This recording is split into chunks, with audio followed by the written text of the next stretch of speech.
साल 2018 में आई एक साउथ इंडियन मूवी के बाद लोगों की जुबान पे सिर्फ एक ही बात थी कि मार्केट में एक नया सुपर हीरो आया है। उस मूवी का नाम था केजीएफ चैप्टर 1 और हीरो यश, जिनका असली नाम है नितिन कुमार गोड़ा।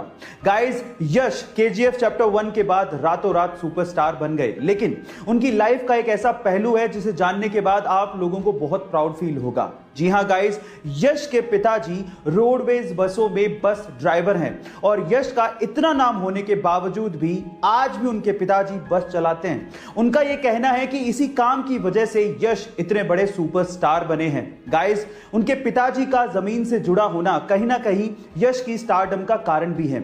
आपको यह फैक्ट जान के कैसा लगा चैट सेक्शन में जरूर लिखिएगा। आप लोगों ने फास्ट एंड फ्यूरियस तो जरूर देखी होगी। इस फिल्म के और इस सीरीज के आप लोग दीवाने भी होंगे और स्पेशली दीवाने होंगे विन डीजल की एक्टिंग के, है ना गाइस।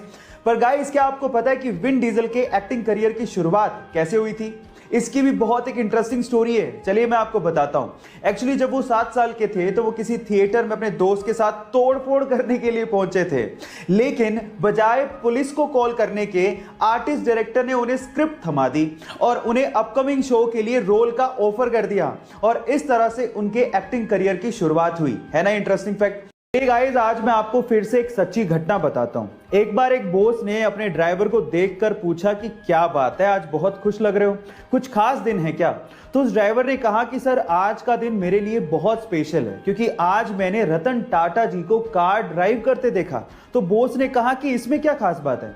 तो उस ड्राइवर ने कहा कि सर, जब वो कार ड्राइव कर रहे थे तो मैंने उनको अभिवादन देने के लिए हाथ हिलाया और बदले में उन्होंने मुझे रिस्पॉन्ड किया, इसीलिए आज मैं बहुत खुश हूं, मेरा दिन बन गया। सच अ ग्रेट पर्सनैलिटी।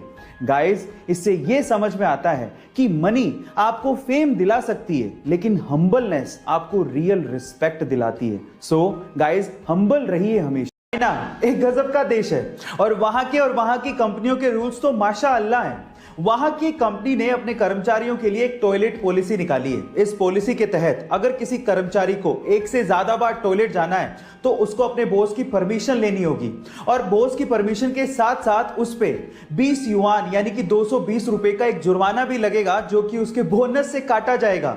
और कंपनी का इस पे यह कहना है कि उन्होंने ये फैसला कर्मचारियों के आलसपन की वजह से लिया है। पता नहीं चीन और चीन की कंपनियां कहां पे जाके रुकेंगी। एलॉन मस्क, जो कि रिसेंटली ही अमीर लोगों की सूची में नंबर 1 पर आ गए थे, उसकी वजह आप जानते हैं? उसकी वजह है टेस्ला कंपनी और उसके बढ़ते हुए शेयर प्राइसेस। लेकिन क्या आपको पता है कि एलॉन मस्क ने एक बार ट्वीट करते हुए लिखा था कि जब टेस्ला कंपनी के बुरे दिन चल रहे थे तब एलॉन चाहते थे कि एप्पल कंपनी टेस्ला को एक्वायर कर ले, लेकिन एप्पल कंपनी के सीईओ टिम कुक ने एलॉन मस्क से मिलने तक से मना कर दिया था और आज टेस्ला कंपनी दुनिया की मोस्ट वैल्यूएबल कार कंपनी है, जिसकी वजह से एलॉन मस्क दुनिया के सबसे अमीर लोगों की सूची में इतने ऊपर पहुंच गए हैं। गाइस, समय का पहिया है, एक बार जरूर घूमता है, ये सबको ध्यान रखना चाहिए। गाइस, फिर से एक केबीसी का सवाल पूछता हूं। आप लोगों ने नोकिया कंपनी का नाम तो जरूर सुना होगा और नोकिया मोबाइल आपने या आपके किसी फैमिली मेंबर ने यूज भी किया होगा। मेरा सवाल यह है कि नोकिया कंपनी या नोकिया मोबाइल का नाम नोकिया कैसे पड़ा? इसके पीछे का रीजन क्या है? नहीं जानते ना?